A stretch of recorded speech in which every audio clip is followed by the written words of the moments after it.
बुलंद आवाज़ से कहें सुभान अल्लाह। नारे तकबीर, नारे रिसालत, ताजदारे खत्म नबूवत।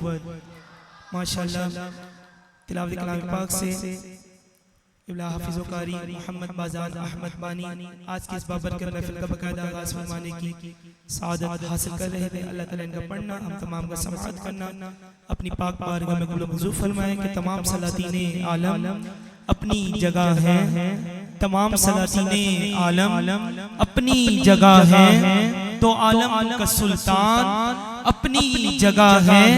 और बदलती रही आसमानी किताबें, बदलती रही आसमानी किताबें, मगर मुस्तफा का कुरान अपनी जगह है, मगर मुस्तफा का कुरान अपनी जगह है।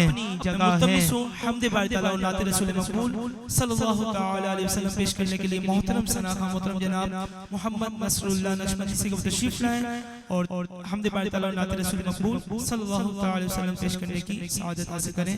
नारे तकबीर, नारे रिसालत।